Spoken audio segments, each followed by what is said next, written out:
Before people meet you, you're just a blip in their radar, so to speak, and you have very short time span to explain who you are, what you do, when they hear about you for the first time and go check you out. And so you have to utilize this short time as optimally as possible to tell about your achievements, what you just like you gave me an introduction actually on this podcast. So to tell about what you've done, for who you've done, what's your solution, why you do it, what you're missing, etc. And I'd say optimizing that time when people see you for the first time, hear about you for the first time, is the most important thing. When you put people with wrong last names together and make somebody a manager, manage the other one or so forth, it produces a weird dynamics, because the society said that one of them is higher than the other. And then if I, as a company owner, put the other one higher than the other in the hierarchy of the company, then they just start fighting against each other. We started producing AI-related news for entrepreneurs just a while ago. And from there, you can also find the link. So if you go to TikTok and go to check the profile ai.news.ir, you'll find a daily news regarding new AI stuff, what's happening in the world of AI, new tools, reviews of things. You'll find that also on YouTube.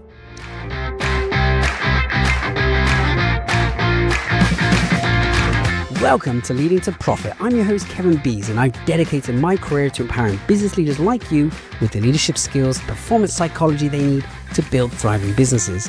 Are you ready for immediately actionable strategies from world-class profit leaders? Let's dive in. This is Leading to Profit.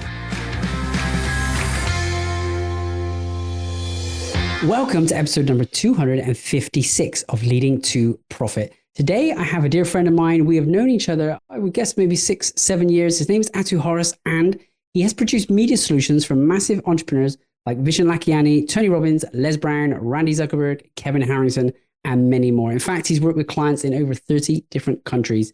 He currently supervises teams on 3 different continents. And in order to do that, he speaks multiple languages: English, Finnish, Mandarin, Chinese, Thai, and Nepali. So he's a complete force of nature, and I'm so glad I know him. Outside of all of these amazing things he's done in business, he's also founded a charitable organization in Nepal to support minorities, after the earthquake in 2015. So Aatu, so great to have you on the call today. Thanks, Kevin. You always make me feel so good about myself with this introduction. Oh, my friend, it's so easy for you to feel so good about yourself because you're doing so many amazing things around the world. Now, I am very blessed and very thankful to have met you all of those years ago. You've done amazing things for me in terms of my media, and I constantly get compliments about the amazing showreel I have, which is is all down to you. So you've really spent your time in your career helping with media solutions and helping business owners have more success from that perspective. So I wonder if you could tell us a little bit about your work and how you help people in that way. Yeah, okay. So I started this media stuff over a decade ago, originally just creating commercials and advertising companies, whoever, and very soon specialized in coaches, consultants, entrepreneurs, and like yourself. And so we started upgrading brands of people after seeing how big of an impact it has when your perceived value goes higher. And we started creating videos, media websites, media solutions for entrepreneurs to get that kick in the brand. And just like your authority reel, we've done hundreds of those for others. The results speak for themselves. Yeah, they certainly do. I know when I have them at the start of my Zoom call, people watch them, and then by the time they come on the call with me, it's like there's already credibility there. I don't have to spend my time trying to tell them who I am and why they should work with me or why we should partner together. The video really helps it pop in a way that I probably couldn't. Now, you mentioned about increasing the perceived value and branding and authority. So what if you could tell us about that? Like for the leaders listening, it becomes so critical that, we can position ourselves in the right way. What should we think about? How should we be applying this with your help? So before people meet you, you're just a blip in their radar, so to speak. And you have very short time span to explain who you are, what you do, when they hear about you for the first time and go check you out. And so you have to utilize this short time as optimally as possible to tell about your achievements, what you just like you gave me an introduction actually on this podcast. So to tell about what you've done, for who you've done, what's your solution, why you do it, what you're missing, etc. And I'd say optimizing that time when people see you for the first time, hear about you for the first time, is the most important thing to raise your perceived value. Of course, when they get interested in you, you have more time to explain about yourself, or they got more time to browse your websites, etc. But the first introduction is most important. And what tips do you have for us to really do that well, to make sure our perceived value is really elevated in that first meeting? So it totally depends on where you are in your entrepreneurial journey. But we all got story, we all got achievements. We just don't really realize it. So there's a bunch of questions I always ask from my clients when we start working together. First would be, okay, what have you done? Who you done it with? Companies, high-profile partners, etc. Have you been published anywhere in any way? Even podcasts like this, they give you some authority. But even if you haven't, if you're in complete beginning steps of your journey, you've lived your life for decades already. You've done stuff.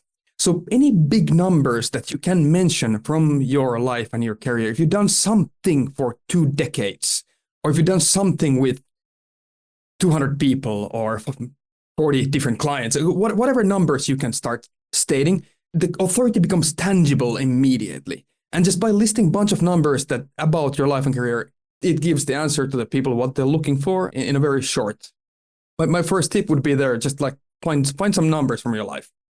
Find some numbers. There's always numbers. And yeah, you're right. Yeah, we can always think about, hey, I've been doing this for 2 decades. And a lot of people have been in their career and the thing that they're doing. So even if you can't do what you've done, which say, hey, I work with Tony Robbins and Les Brown and Randi Zuckerberg, there's always other things you can point to that really help boost your authority. Now, on this journey of helping people with this, you've gone from a position when I first met you. I think it was probably you working in your business on your own. And now you have a team based on 3 continents. You help clients in 30 countries. I'd imagine you've learned a thing or two along the way about growing a team, expanding a team. So what lessons can you give us from that perspective? So 100%. I'd like to tell quickly the story when we met, because that's an important part of my journey. Since we were together in was it Stockholm? I think it was Sweden, Stockholm, when we met. And we accidentally became roommates because we were both part of the team that was organizing the business training event that time. I was in charge of creating the media, the videos and everything for that event. And I think you were speaking and training there. And so I was working by myself that time, putting a lot of hours, a lot of energy into everything I do, and getting quite frustrated of not being able to do more of it than I had hours in the day. And when you told me, when we started talking and getting to know each other, like, why don't you train some other people to do what you do and then supervise the last 20%? And that way you get leverage in your actions, and that way you can scale. And I really took that advice into heart and started doing it right after that event. I didn't know how to do it originally. I just hired a bunch of people. I lived in Nepal that time, mainly because I was running my charity there. So it was not that difficult for me to hire a lot of people, but it was difficult for me to train them. So the difficulty that I faced was in that part. But I started doing it immediately and just learned by doing. After a couple of years, it started really working. And so I built a big team, and evidently in some other countries too, like Venezuela and Finland.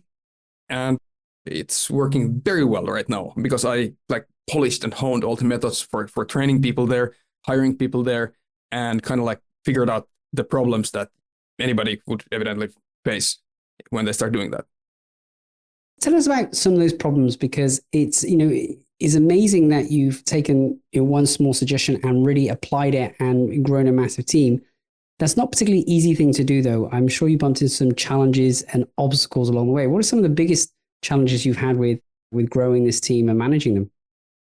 Well, I had some unique problems, unique to context of Nepal. And in Nepal and India, there's something called the caste system, and it's been there for a very long time, thousands of years, and it's being abolished right now. Officially, it's not there anymore, but actually it is. A caste system means that you're born to some set of profession. You're born to be a cleaner, or you're born to be a priest or a king or something. So I didn't understand that when I went there and I started doing this, hiring people and putting together teams and so forth. And when you put people with wrong last names together and make somebody a manager, manage the other one or so forth, it produces a weird dynamics, because the society said that one of them is higher than the other. And then as a company owner, put the other one higher than the other.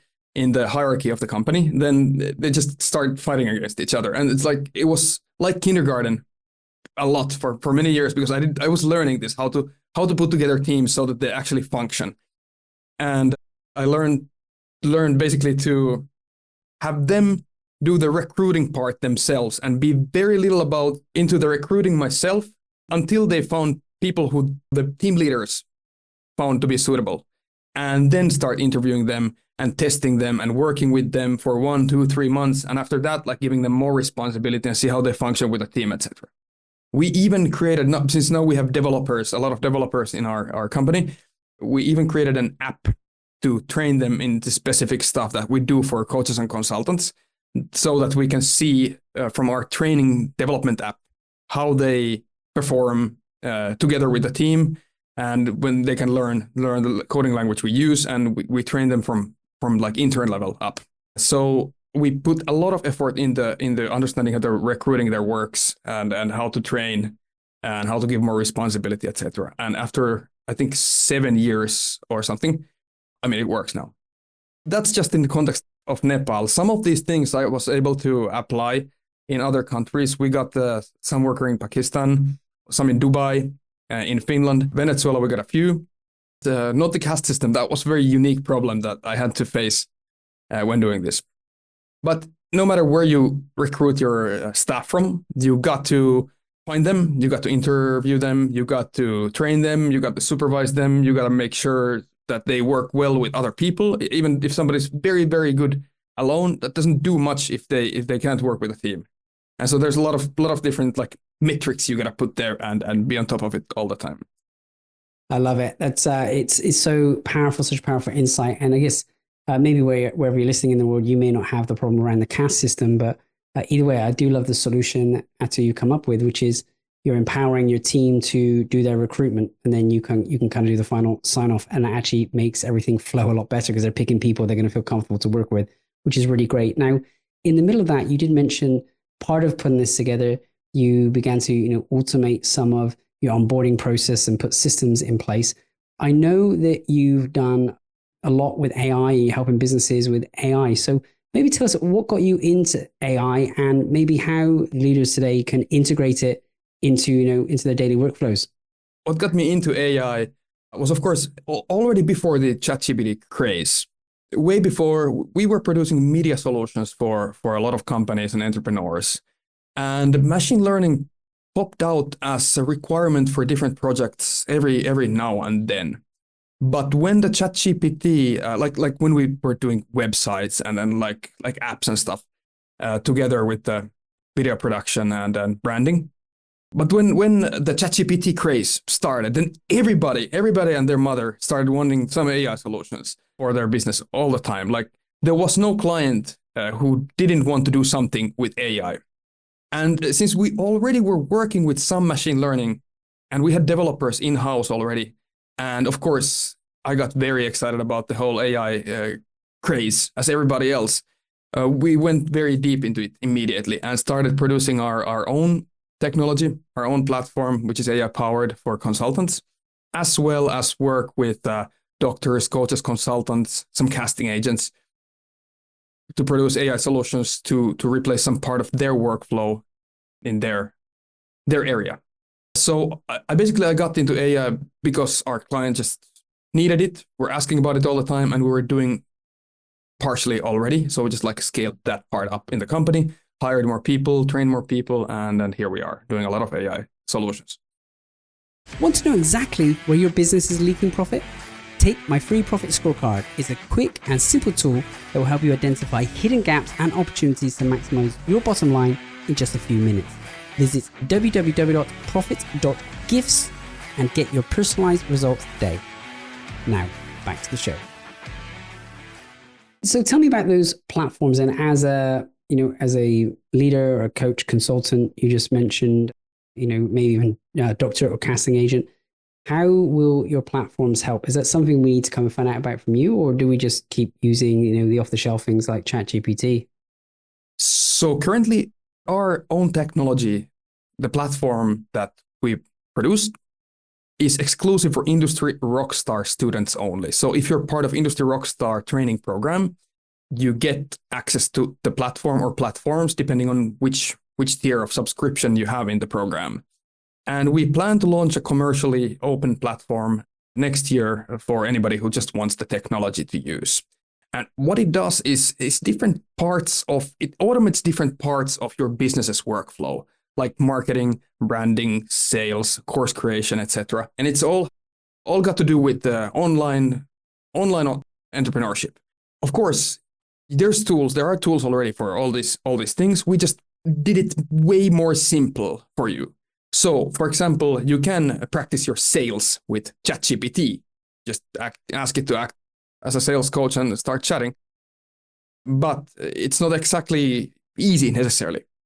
And so we have a specific sales coach for you that you train with your product, your audience, and then you start practicing sales. And then when you do real sales calls, whether it's cold calls or meetings like this, you can upload your calls there and get specific feedback on what to do better next time, etc.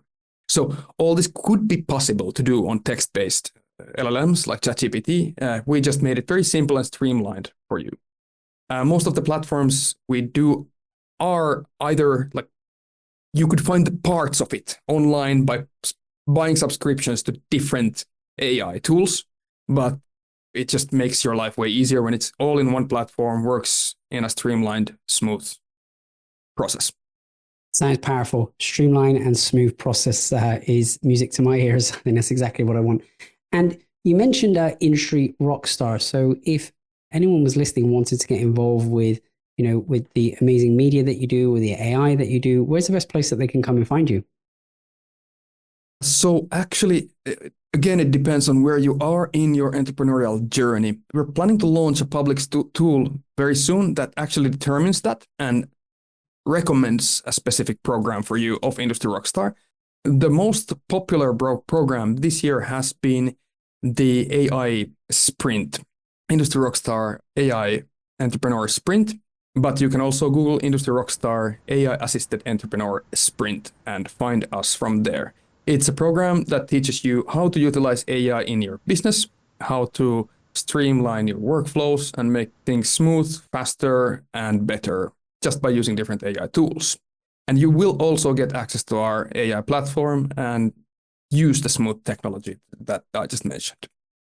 I love it. And I can advocate for that program. It's very powerful. I've gone through it. It's helped me substantially. I've been able to help clients with the things that I've learned on there and run events using the knowledge I found, through that and other sources. I think it's very valuable. In terms of connecting with you, wherever you're listening, click in the show notes there. There's a link to industryrockstar.ai and any other links as he gives us here now. Just click in the show notes and you'll be able to go straight through there. Sorry, I also would like to mention we started producing AI-related news for entrepreneurs just a while ago. And from there, you can also find the link. So if you go to TikTok and go to check the profile ai.news.ir, you'll find a daily news regarding new AI stuff, what's happening in the world of AI, new tools, reviews of things. You'll find that also on YouTube. And from there, you can find a link to our program as well. But I just recommend to subscribe because then you get to know what's actually like on the cutting edge of AI. Love that. So good. And do you use a lot of AI in the production of your TikTok and your YouTube? Oh, of course we do. Well, we do have a production team. We script the commercials and I actually film them myself. I don't use a clone. Unlike many people already think that, that when they see me in place, it's always a clone. But no, we just actually film it and we edit that. But in each step of the process, whoever is in charge of that step, they use AI tools to smooth out, make it faster, make it better. Actually, in every step of our production, company production, we use AI already somewhere there. So powerful. Hey, I wonder if you can tell us a little bit more. We mentioned the charity at the beginning, which is goodtimesnepal.com. I wonder if you could tell us more about what's the work that you're doing there and how you're helping to support the minorities. Yes. So we're still working on it, but not that much as we used to. I used to do it full time for a while. And what we did in Nepal for minorities is we found legit NGOs, non-governmental organizations who were not corrupted, like many of them are. and found those legit ones and checked their backgrounds with lawyers and stuff. And then went there and exactly NGOs who were working with minorities, like earthquake victims or human traffic victims or prostitutes or people who were discriminated against, like the lowest in the caste system. Well, whatever minorities we could find. We did these campaigns like, I think 19 times there. So we went to this NGO and asked them if they wanted to collaborate on a campaign, and then created some media for them, usually a short documentary, some ads, and helped them to collect funding for a specific cause. And like build a hospital for burn victims, or you know, like there was always a specific thing that we helped them with, and did that for years there, traveling around Nepal. All my free time, I did other media stuff too, like travel the world with Industry Rockstar. But then most of the time we traveled around Nepal and produced these campaigns, collected funding from the West, from inside of Nepal, and work with these NGOs to get some assistance for the minorities there. And it was very rewarding because it was such an adventure for me for many years. That's the reason why I actually did it. It didn't help me that much in like let's say business contacts, but it was just so fun for me to produce campaigns for that kind of cause and travel around Nepali villages, learn to speak Nepali.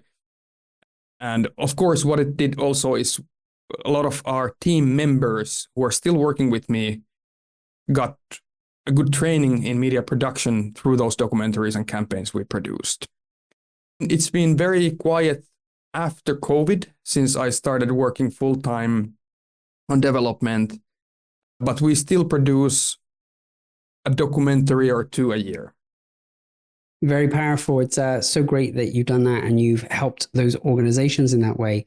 I'd love to go back to the heart of the show. We originally recorded life-changing questions, and we say often emerging leaders have excellent answers, but skilled leaders, have the right questions. So I wonder, what's one question you've asked that's had the biggest positive impact on the results of your life or your business? Well, I have to say that when I ask you how to scale this thing, what I'm doing, the biggest question, of course, is a very loaded question, and the answer produced the most ROI for me from any question I've asked from anybody, because it literally changed everything I did, how I thought of it, how I did it, everything about that. So when I was putting all the energy and effort into work myself, and I asked very deeply how to scale this up, and I got my answer. So thank you, Kevin. Thank you. I'm flattered that you took that question and ran with it so well. How do I scale this up?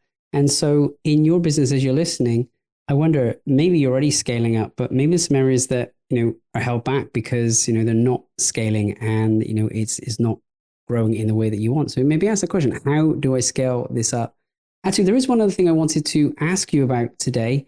We didn't mention it in your bio, but I know you're a very skilled and accomplished musician, and I've seen some amazing videos online. So tell us a little about your music. I know for sure you've released at least one amazing video and song online. What's happening with your music?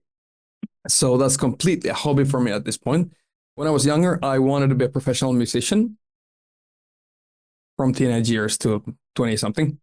And so I played in so many bands throughout the years. We even did one tour around Thailand playing blues when I was like 21 or something. Played with some big local bands. But these days, the latest band that I was playing was a jazz band in Nepal. We played a music genre called gypsy jazz, which has no drums. And the instruments are a bit different shaped, so you make the rhythm with a second guitar there. And I was playing bass in that band. It was very interesting because it's so difficult to play, and everybody was much better musician than I was, and it was a challenge for me. So throughout the COVID lockdowns, every evening we played gypsy jazz there and got through it that way. But these days, I haven't had much stuff with the music.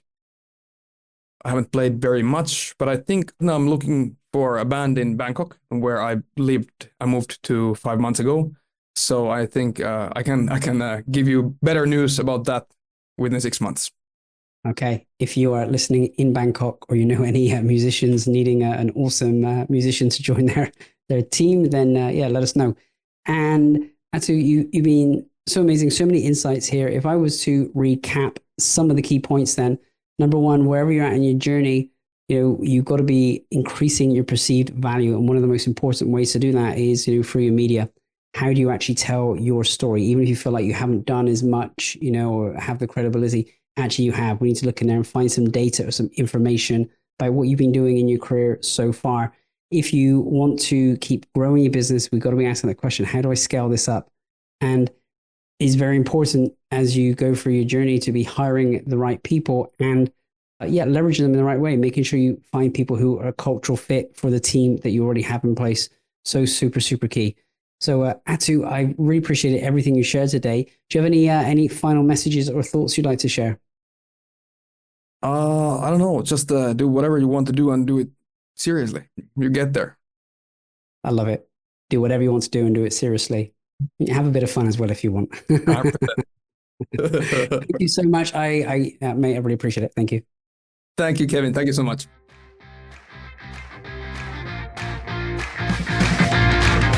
Thank you for tuning in to Leading to Profit. If you found value in today's episode, please subscribe and leave a 5-star review. It helps us to reach more leaders like you who are committed to maximizing their positive impact and profitability.